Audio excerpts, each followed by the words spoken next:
খবৰ ভাল তো ঠিক আছে এফালে আহক তহঁতৰ ভাল এইখিনি মাটিত যাতে কোনো নবহে হা য'ত থাকিবি মোক এপ্লাই কৰিবি য'ৰ পৰা আহিছ তাতে মই থকাৰ ব্যৱস্থা কৰিম কিন্তু ইয়াতে ঘূৰা ঘূৰি কৰি নাথাকিবি কিমান সৰু ল'ৰা যি কৰিম মই কৰি আছো না তই লিষ্ট বনা কিন্তু এইবিলাক কৰি য'ৰ পৰা আহিছ তাতে হ'ব এইখিনিত ঘূৰা ঘূৰি কৰি নাথাকিবি পুলিচে ফাটাব নহ'লে বুজি পালি নাম ক তোৰ তোৰ নাম কি দালাল বিলাকক তই ক'ৰ পৰা পাইছিলি না আমি তাৰমানে আমাৰ দেউতা মাটি ৰাখিছিল ইয়াতে আজি 45 বছৰ হৈ গৈছে 45 বছৰ কিমান ঘৰ মানুহ ততে এই মছজিদ এতিয়া ততে মছজিদতে বহি আছ এতিয়া মছজিদতে আছো ৰাস্তাৰ ওচৰতে আছো তত এটা আমাক থাকিবলৈ মামা থাকিবলৈ জায়গা দিয়ক আমাক ততে জোৰ পৰা আহিছ তাতে যাব লাগিব আমি ইয়াতে জন্ম আমাৰ ইয়াতে ল'ৰা ছোৱালী জন্ম সাৰ্টিফিকেট মই লৈ আছো আগে পিছে যাম উঠতে এইখিনি মাটিত বেছি পুলিচৰ লগত দৌৰাদৌৰি কৰি নাথাকিবি তেনেহ'লে আমি সাইডে দি থাকি যাম নদীৰ ওচৰত ততে হ'ব য'ত যাব লাগে ডিচিয়ে বুজাই দিব তহঁতক কিন্তু তহঁতে ইয়াতে বেছি দৌৰাদৌৰি কৰি নাথাকিবি তহঁতে কোন দালাল বিলাকে মাতি আনে আমি ইয়াতে ইয়াৰে মানুহে লোকেল মানুহে আমাক মাটি দিছিল আমি তো আমি পাৰ্টিৰ মানুহ মোৰ সব মই বুজিছো মামা মই 30 বছৰ মই পাৰ্টিৰ কাম কৰি আছে মোৰ ঘৰ দুৱাৰ ভাঙি দিছে পাৰ্টিৰ মানুহ কিন্তু ইয়াতে যাতে বেছি দৌৰাদৌৰি কৰি নাথাকে পুলিচৰ লগত কেতিয়াবা আৰু এটা ঘটনা ঘটিব আকৌ বদনাম মামা মোৰ সোণাপুৰ পাথাৰ ঘৰ ইয়াতে মোৰ অকলাই মোৰ ঘৰ ভাঙি দিছে সোণাপুৰ পাথাৰত ঘৰ যদি এটা কিয় আহিলি মৰিব কাৰণে আহিছো এতিয়া আপুনি চাব আহিছো মোৰ অকলে এটা ঘৰ মই আপোনাক চাব আহিছো তোৰটো ঘৰ ধুনীয়াকৈ আছে মই দেখি আহিছো মামা মোৰ ঘৰটো ভাঙি দিছে হেণ্ডশেক লগা মামা মোৰ ঘৰটো ভাঙি তই দিছে ইয়াৰ ঘৰত বহিবি ইয়াৰ ঘৰতে আপোনাকে চাব আহিছো তহঁতি খালি বেছি দৌৰাদৌৰি ইয়াত কৰাই নাথাকিবি হা আমাক এইখিনি নদী পাৰত থাকিব বস্তুতলিত আপোনালোকে দেখিছে যে আমাৰ এই গোটেই অঞ্চলটো ট্ৰাইবেল বেল্ট এণ্ড ব্লক কিন্তু ট্ৰাইবেল বেল্ট এণ্ড ব্লক হ'লেও দুটা নিয়ম আছে বেল্ট এণ্ড ব্লকটো গঠন হোৱাৰ আগতে যিসকল অজনজাতীয় লোক আছে তেওঁলোক থাকিব পাৰে কিন্তু বেল্ট এণ্ড ব্লক গঠন হোৱাৰ পিছত নতুন মানুহ আমাৰ ইয়াত আহিব নোৱাৰে গতিকে যিসকলে ট্ৰাইবেল বেল্ট এণ্ড ব্লক হোৱাৰ আগতে ইয়াত আছিল তেওঁলোকক আমি দিগদাৰ কৰা নাই বা দিগদাৰ কৰাৰ কথা নুঠে কিন্তু যিখিনি ট্ৰাইবেল বেল্ট এণ্ড ব্লক গঠন হোৱাৰ পিছত ইয়াত আহিলে তেওঁলোকক আমি লাহে লাহে ইয়াৰ পৰা পঠিয়াব লাগিব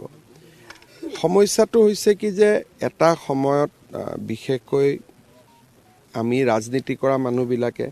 কাৰোবাক ৰাস্তা বনাই দিলোঁ কাৰোবাক ইলেক্ট্ৰিচিটি দিলোঁ কাৰোবাক পানীৰ সুবিধা দিলোঁ ধুনীয়া ৰাস্তা বনাই দিলোঁ আৰু লাহে লাহে বিষয়টো একেবাৰে আমাৰ হাতৰ বাহিৰত ওলাই গুচি গ'ল কচুতলিত প্ৰায় 1000 বিঘা মাটি আমি এভিকশ্যন কৰি ৰাখিব পাৰিছোঁ কিন্তু ইয়াত কিছুমান মাটিৰ দালাল আছে বাৰে বাৰে মানুহখিনিক মাতি আনে গতিকে এতিয়া আমি মাটিৰ দালালখিনিকো NSAত আমি এৰেষ্ট কৰি ল'ম যদি এই ধৰণে ব্যৱস্থা কৰি থাকে কালি 2-3জন এৰেষ্ট হৈছে কিন্তু তেওঁলোকক দীঘলীয়াকৈ এৰেষ্ট কৰিব লাগিব ইয়াত আমি এটা পুলিচ বেটেলিয়ন কৰিম যাতে মাটিখিনি বাকী মাটিখিনি সংৰক্ষিত কৰিব পাৰে আৰু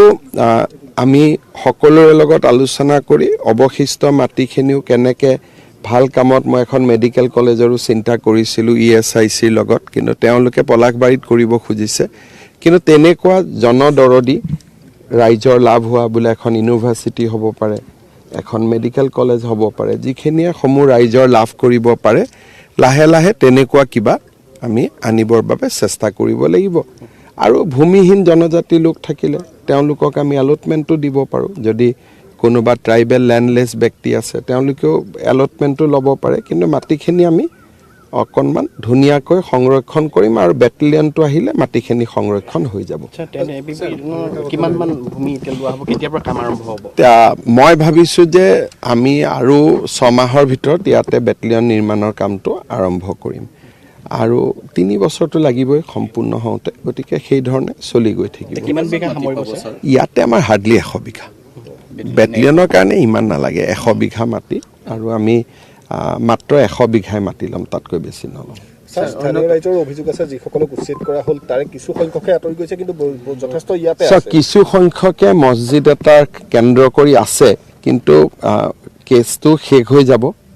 মই এডভোকেট জেনেৰেলক কৈছোঁ কেছটো শেষ কৰিবৰ কাৰণে মানুহখিনি যাব খোজে মাটি দালাল কেইজনে মাটি আনে গতিকে মই ভাবোঁ যে আজিৰ পৰা তেওঁলোকে গম পাব যে চৰকাৰ এইটোত কঠোৰ আৰু আমি কেতিয়াও পুনৰ বহিব নিদিওঁ আৰু এই ক্ষেত্ৰত কিবা বাধা হ'লে আমি তাক মোকাবিলা কৰিম কিন্তু যদি এই মানুহবিলাক লেণ্ডলেছ হয় যি জাগাৰ পৰা আহিছে আৰু যদি প্ৰকৃত ভাৰতীয় নাগৰিক হওক তেওঁলোকে দৰঙৰ পৰা আহিছে নগাঁৱৰ পৰা আহিছে তেওঁলোকক আমি নিজৰ ঘৰৰ জাগাতে মাটি দিব পাৰোঁ যদি লেণ্ডলেছ হয় নতুন জাগাত আহিব নালাগে যদি লেণ্ডলেছ হয় ভাৰতীয় নাগৰিক হয় আমিতো মাটি দিয়াত অসুবিধা নাই কিন্তু দালালৰ চক্ৰত তেওঁলোক পৰিব নালাগে কিছু অঞ্চল এতিয়াও আছে ছাৰ যিবোৰ উচ্ছেদ কৰি ল'ম অকণমান কি হয় উচ্ছেদটো কৰি কিবা এটা কামত যদি ব্যৱহাৰ কৰিব নোৱাৰোঁ আকৌ উচ্ছেদ কৰাৰ পিছত মানুহ আহি যায় গতিকে ধৰি লওক এটা ফিচাৰীত মাছ আছে আপুনি মাছটো ওলাব পাৰে কিন্তু যদি খোৱা মানুহ নাই বিক্ৰী কৰা জেগা নাই তেতিয়াহ'লে কি কৰিব সেইকাৰণে এইখিনি আমি হিচাপত ধৰি ৰাখিছোঁ কিবা ভাল চৰকাৰী আঁচনি আনিলে কাৰণ ট্ৰাইবেল বেল্ট এণ্ড ব্লক ইয়াত যিকোনো আমি কৰিব নোৱাৰোঁ ধৰক এখন মেডিকেল কলেজ আহিলে এখন ভাল ইউনিভাৰ্চিটি আহিলে ৰিং ৰোডটো আগেদি যাব গতিকে যোৱাৰ লগে লগে ইয়াত ইউনিভাৰ্চিটি হ'ব পাৰে মেডিকেল কলেজ হ'ব পাৰে ইঞ্জিনিয়াৰিং কলেজ হ'ব পাৰে সেইকাৰণে ভাল আঁচনি আহিলে উচ্ছেদ কৰাৰ আমি ৰাখি থৈ দিছোঁ গোটেই মাটিখিনি আমাৰ নজৰত এটা এটাকৈ কৰি গৈ থাকিম স্যাৰ পঞ্চায়ত নিৰ্বাচনৰ প্ৰসংগ লৈ অখিল গগৈয়ে কৈছে যে পঞ্চায়ত নিৰ্বাচন তেওঁলোকে সিৰিয়াছলি খেলা নাছিল ঠিক আছে আৰু ৰাইজক মই এইটোৱে ভগৱানক প্ৰাৰ্থনা কৰিম অখিল গগৈয়ে যাতে বিধানসভা ইলেকশ্যনটো চিৰিয়াছলি নেখেলে উজনিৰ পৰা নামনিলৈ প্ৰচাৰ চলাইছিলে না মই তাকে অনুৰোধ কৰিম যে অখিল গগৈ ডাঙৰীয়াক মই অনুৰোধ কৰিম তেওঁ যাতে বিধানসভা ইলেকশ্যনটো চিৰিয়াছলি নেখেলে এনেকৈ পাৰ হৈ যাওক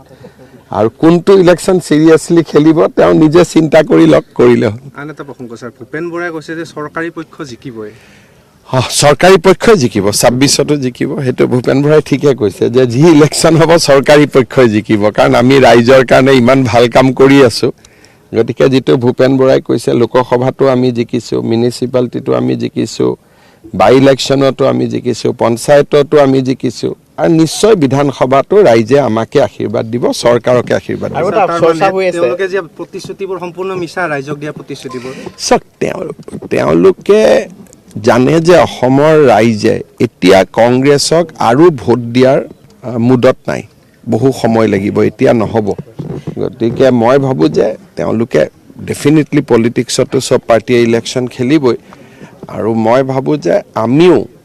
বহুত বেছি আত্মসন্তুষ্টি নলৈ আমিও খুব ৰাইজৰ সেৱা কৰি থাকিব লাগে নহ'লে কংগ্ৰেছৰ যি অৱস্থা হৈছে হয়তো আমাৰো হ'ব যদি আমি বহুত বেছি অহংকাৰ বা আত্মসন্তুষ্টি লওঁ সেইকাৰণে মই বিজেপিৰ নিৰ্বাচিত পঞ্চায়তৰ প্ৰতিনিধিসকল বিধায়ক সংসদ সকলোকে এটাই অনুৰোধ কৰিম যে এটা ইলেকশ্যনত জিকিলে ৰাইজৰ মৰম যেতিয়া ৰাইজে আমাক মৰম দিয়ে তেতিয়া ৰাইজৰ আশা আকাংক্ষাও বাঢ়ে গতিকে আমি যাতে খুব ভাল কৰি কাম কৰোঁ ৰাইজে যাতে আমাক কেতিয়াও নাভাবে যে আমি গৌৰৱী হৈছোঁ অহংকাৰ হৈছোঁ আৰু 8 মাহ পিছত বিধানসভাৰ ইলেকশ্যন আহি আছে গতিকে এই বিজয়টোলৈ আমি যিমান ফূৰ্তি কৰিছোঁ ঠিক আছে কিন্তু ইমানতে শেষ কৰি বিধানসভাৰ কাৰণে আমি প্ৰস্তুত হ'ব লাগে কালিৰ পৰা আকৌ এটা প্ৰসংগ ওলাই আছে আপুনি যোৰহাটত খেলাৰ কথাটো চব মোৰ জালুকবাৰী মোৰ নিজৰ সমষ্টি গতিকে জালুকবাৰীতো মই ইলেকশ্যন খেলিবই লাগিব মানুহখিনিকতো এৰা কথা নুঠে বাকী দলে যেনেকৈ মোক ব্যৱহাৰ কৰে দলৰ সিদ্ধান্ত গতিকে মই এইবিলাকত কমেণ্ট নিদিওঁ কিন্তু যোৰহাটৰ ৰাইজক মই হিয়া ভৰা কৃতজ্ঞতা জনাইছোঁ আৰু যোৰহাটৰ কাৰণে বহুত কাম আমি কৰি আছোঁ যোৰহাট জেইলখন ধুনীয়াকৈ বনাই আছোঁ এখন স্বাধীনতা সংগ্ৰামী স্মৃতি উদ্যান হিচাপে আৰু এখন 2-3খন নতুন ফ্লাইঅভাৰৰ কাম চলি আছে অসম মালা ৰাস্তাৰ কাম চলি আছে জেবি কলেজত 2 এদিনতে আমি উপাচাৰ্য নিযুক্তি কৰিম পুৰা ইউনিভাৰ্চিটি হ'ব ইণ্ডিগৰ লগত কথা পাতিছোঁ ফ্লাইট এখন যাতে যোৰহাট গুৱাহাটী ডিব্ৰুগড় দিল্লী চলিব পাৰে গতিকে সকলো ধৰণে যোৰহাটৰ উন্নয়নৰ বাবে আমি প্ৰচেষ্টা লৈ আছোঁ আৰু লৈ থাকিম থেংক ইউ